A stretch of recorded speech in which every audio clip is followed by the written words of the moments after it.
Hello, race fans. This is Jeff here with RacersReunion.com. We're at Memory Lane Museum for the 4th annual Legends Helping Legends benefit. This one to honor our good friend Rex White. And we've had a great day, good crowd, good weather, good car show outside, lots of folks in here, dozens of drivers in there signing autographs, and I got one. Dub Simpson right here with me today. Dub, how you doing, man? I'm doing great.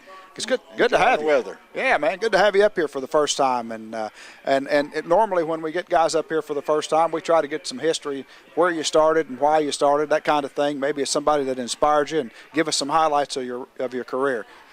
Well, let's see. I started out running micro midgets. Uh-huh. That was back in the 50s.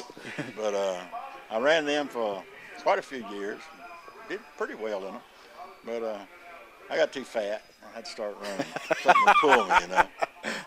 So started driving old flathead Fords, you know, and stuff. Started driving Leroy Smith and Fred Irvin and people like that. And had a good time with that. It's kept on going up through the years, and we are building a car right now, 66 Chevelle. Right. Bruce Kepley's building it, Sprecher Racing's building it out here in Mooresville. And it's a car I won the championship in 1966. Don Duncan built the car. And then built two cars, and I ran the new car, and Larry ran the same car. Right. And he outrun me the next year. He won the championship, and I ran second. But we had a good time, and we're going to have this car down at Columbia. At Columbia? Cool. To come down. That's going to be good, So, man. It's a pretty nice car. Now, the car, is it an original car, or are you building a replica? No, we're building a replica. It's a replica? Yeah, and we're planning on taking it down to the Cal Petty's place and ride the kids around. We'll Oh, put yeah. 2 seats in it. Yeah, that's And nice. just ride people around. Now, you going to do any vintage racing with it at all? I don't think so. It's not going. Maybe some exhibitions or something? Something like that. We're not going to race it. Yeah. I'm getting too old for that stuff anyway. You I don't sure? like to ride it with 45. Yeah, well, hey, you know, we do some things occasionally where we get you guys together in the vintage cars and do some exhibitions for folks and do some slow laps and that kind I of think I thing. was invited to go down to, was it Longview? Or Rockingham we did. We did 2 things at Rockingham there.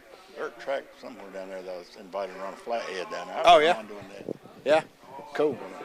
Well,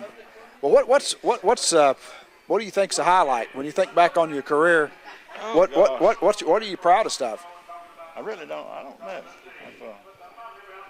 I can't tell you. A lot of people tell you how many races they won and all this. I can't tell you that. Yeah. Because I don't really know. But So I you guess in '66 when I won the championship at Concord Speedway, and Yeah, that was a pretty good year. We won quite a few races that year. yeah, that's cool. But had a lot of good times. I think taking a car that's not supposed to win in a race and winning a race is probably things I remember. Yeah, And I remember going to Myrtle Beach one time, and I pulled in there. I was driving for Fred Irvin out of China Grove. uh-huh. We pulled out, and Earnhardt and Cal and everybody sitting there is running modified and sportsman race. And we pulled up down there in a flathead Ford.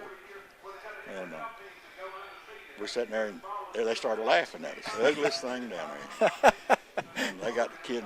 I just kind of walked away. I seen what they was running. I didn't know what they was running when I went down there. But I saw what they was running. I kind of walked away, and they started kidding Fred, you know. And Fred says, well, you said, y'all not going to finish the race. We're going to finish the race. He said, finish this. You're not going to make it. So they got 20 or 25 cars that's going home, you know. Yeah. So it's a Saturday night. And so we got out there just practicing, warming up. And that Ford, I was just blowing them away. I get in the car, and I just drive by them. They had too much power, you know. I was just driving by all of them, you know. And that's Saturday night. And I qualified that thing up Second Road down there. And all them cars went home, you know. And that's the ugliest car down there. Pete Keller back then was the NASCAR official. Right. And we're sitting there in the corner, and I looked up, and here come Pete with a crowd of people around him, you know. And he says, I said, Fred, I think they're going to make us leave here or something. Pete came there and put his arm around his shoulder and says, Deb, just tell him what kind of motor's in this car. And he come over there, you know, and he looked at it, he said, a flathead Ford with a 2-barrel carburetor on it with 9-inch tires on it, and everybody's wanting to buy it. Yeah. And he wouldn't sell it. I said, man, you ought to sell that car. But he wouldn't. But I enjoyed that. Yeah, that's a good one. But they rained the race out and had to come back on Sunday, and Fred said, we better go up on the jets, you know. because it might run hot. And so he went up on the jets and with no practice. And Sunday, he paid a fine to run on Sunday. And they started the race, that thing just popped and spit, and I just had to pull it to the inside and let everybody go by and they wrecked. And I had to go in and he changed the jets, and they wrecked. And I fell in the rear, and I think I finished about 6th or 7th in that race. Amazing. Flat head forward. That's amazing. It's amazing. But we went back in that same Ford, and they just blew me away the next time. Yeah, what causes that? Just difference in the track. You know? Yeah. Now, what year was that? That was probably, gosh, I would say the early 60s. Early 60s. Cool. Now, was it Ram? Was it? Ramby, it was Ramby then, dirt. and it was dirt. Dirt. Yeah. Okay. Yeah, that's cool. I get a lot of stories about Ramby Speedway occasionally. And, Yeah, and I've been down there quite a few times. I even run Grand National cars and stuff like that down there too. Yeah. Now, I would love to have seen that place when it was dirt. I had the pleasure of running on it twice. It was a lot of fun. When it was asphalt. Back 2001, I went down there and ran a couple of races down there.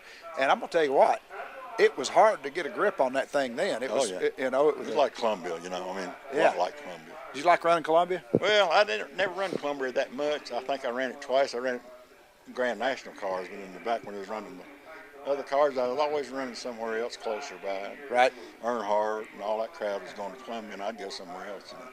You know. Yeah. Yeah. What? But, we had a good time. Yep. Well, that's cool. Hey, man, I appreciate you stopping and I taking the appreciate time to it. do this. I really enjoy your program, and I listen to it every chance I get. Awesome. That's good. I need to have you on there. Before you leave, I'm going to get your phone number so we can call you up and do an interview. How's that? That'll work, buddy. All right, buddy. Dub Simpson right here, folks. Thanks, Dub.